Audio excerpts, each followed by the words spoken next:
Pemirsa, jumpa kembali di channel Belajar dan Berbagi.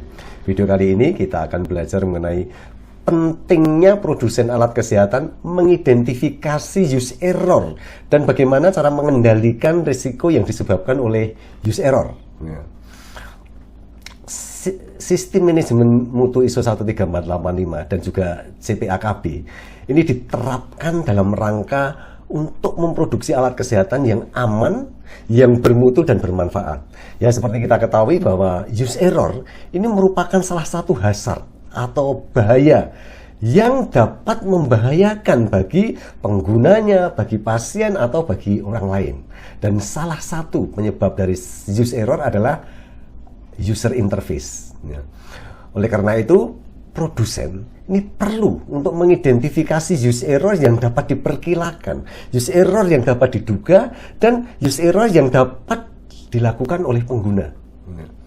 Mengenai pengertian berbagai penggunaan seperti tadi ada use error, kemudian ada normal use, ada correct use, ada abnormal use. Ini pemirsa dapat melihat pada video-video sebelumnya. Identifikasi hazard mengenai use error ini sangat penting dilakukan oleh produsen alat kesehatan untuk mengembangkan cara mengendalikannya, baik pengendalian inherent dari desainnya atau pengendalian tindakan protektif atau pengendalian dalam bentuk informatif. Nah, mengenai jenis-jenis pengendalian berdasarkan desain atau dengan adanya tindakan protektif atau bentuk informatif, ini pemirsa dapat melihat pada video sebelumnya. Baik CPAKB maupun ISO 13485 ini menekankan pentingnya membuat alat kesehatan yang aman. Aman berarti apa? Bebas dari risiko yang tidak dapat diterima.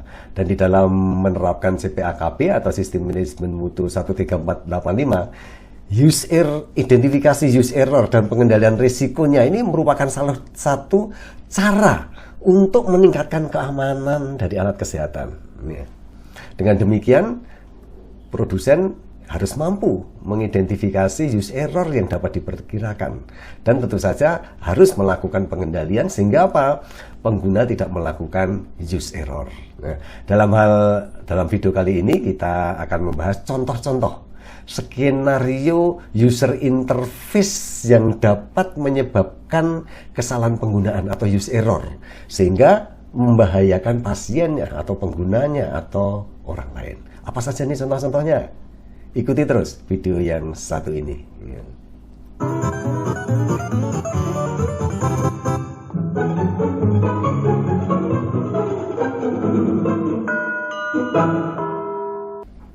Pemirsa, pada saat melakukan proses manajemen risiko, maka produsen alat kesehatan itu diwajibkan untuk mengidentifikasi hazard atau bahaya dan situasi berbahaya terkait dengan penggunaan alat kesehatan.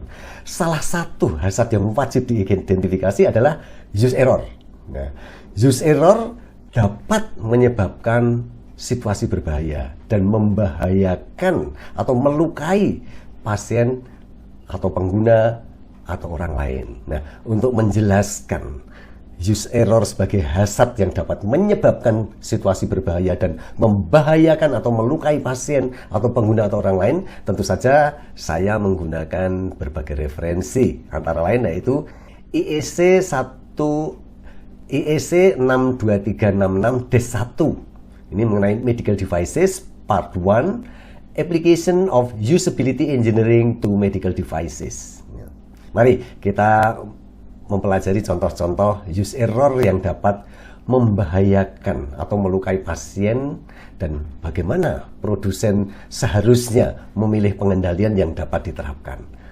Contoh yang pertama, ini misalnya use error mengenai secara tidak sengaja petugas menaruh jarum yang sudah terinfeksi dalam kondisi terbuka atau menaruhnya dalam keadaan sembarangan. Nah, skenario terjadinya use error sehingga bisa membahayakan pengguna itu yang pertama, setelah memasukkan kateter intravena, petugas lupa membuang jarum ke tempat pembuangan dan menaruh di atas spray. Misalnya seperti itu. Yang kedua, selanjutnya petugas mengganti spray dan petugas secara tidak sengaja tertusuk jarum yang terbuka dan tidak terlindungi. Selanjutnya, yang ketiga, petugas mengalami cedera karena tertusuk jarum suntik yang masih terbuka dan sudah terinfeksi tersebut. Nah, risiko membahayakan pada petugas apa? Yaitu petugas yang membersihkan spray tadi mengalami infeksi. Apa nih pengendalian yang dapat dilakukan oleh produsen? Antara lain, yaitu dengan menggunakan tindakan protektif, yaitu dengan memberikan pelindung pada jarum suntik tersebut, sehingga setelah digunakan, pelindung secara otomatis akan menutup jarum yang terbuka tersebut, sehingga tidak ada ujung jarum yang terbuka. Kemudian contoh yang kedua, ini use error mengenai pemasangan pagar pembatas pada tempat tidur rumah sakit yang tidak tepat, sehingga dapat menyebabkan pasien terjatuh. Skenario terjadinya use error sehingga membahayakan pasien, yang pertama, mekanisme penguncian dari pagar pembatas tempat tidur rumah sakit itu sulit untuk digunakan. Yang kedua, petugas tidak menyadari pada waktu mengunci bahwa pagar pembatas ternyata tidak terpasang dengan sempurna. Yang ketiga, selanjutnya pada saat pasien berguling ke samping, dia menekan pagar pembatas dan pagar pembatas jatuh dan pasien ikut terjatuh ke lantai. Apa nih risiko yang membahayakan bagi pasien? Ya bisa patah pinggulnya, patah tangannya karena pasien terjatuh. Apa nih pengendalian yang dapat dilakukan oleh produsen? Antara lain yaitu pengendalian keamanan yang inherent, yaitu yang berdasarkan pada desain dari hospital bed atau tempat tidur rumah sakit tersebut. Yaitu dengan apa? Dengan mekanisme pagar pembatas yang mudah untuk digunakan, dan di sana ada indikator yang jelas bahwa pagar pembatas sudah terpasang dengan benar. Contoh yang ketiga, yaitu use error karena kesalahan membaca pada tampilan layar pompa infus atau display pada pompa infus, sehingga pengguna salah memberikan dosis obatnya. Skenario terjadinya use error sehingga membahayakan pasien, yang pertama, petugas menggunakan pompa infus yang sulit dibaca di lingkungan penggunaan. Kemudian yang kedua, petugas perlu untuk mengubah dosis penggunaan obat, di mana pencahayaan ambiennya itu rendah. Yang ketiga, tampilan layar atau display pada pompa infus itu tidak jelas. Yang keempat, petugas memberikan dosis yang tidak tepat karena pembacaan yang tidak jelas tadi. Apa nih risiko yang membahayakan bagi pasien? Yaitu pasien tentu saja dapat mengalami penderitaan atau luka karena kesalahan pemberian dosis obat. Apa nih pengendalian yang dapat dilakukan oleh produsen? Yaitu antara lain yaitu pengendalian keamanan inherent berdasarkan desain alat kesehatannya, yaitu dengan menyertakan lampu latarnya atau backlight-nya pada display atau pada layar. Dan juga bisa ditambahkan tindakan perlindungan protektif, yaitu dengan menerapkan pesan atau alarm software pada pompa infus yang memberitahu kepada pengguna mengenai nilai konsentrasi atau dosis di luar batas, sehingga di sana ada alarm untuk langkah-langkah konfirmasi lebih lanjut. Kemudian contoh yang keempat, ini use error yang menggambarkan kesalahan pembacaan pada glukometer sehingga pemberian insulin yang salah. Skenario terjadinya use error sehingga membahayakan pasien itu antara lain, yang pertama, pasien dan kadang-kadang juga sebagai pengguna ini menggunakan alat pengukur glukosa yang sulit dibaca. Kemudian pasien memiliki penglihatan yang buruk. Yang ketiga, glukometer ini mempunyai label satuan ukuran yang tidak jelas. Yang keempat, pencahayaan ambien yang kurang baik di rumah pasien tersebut.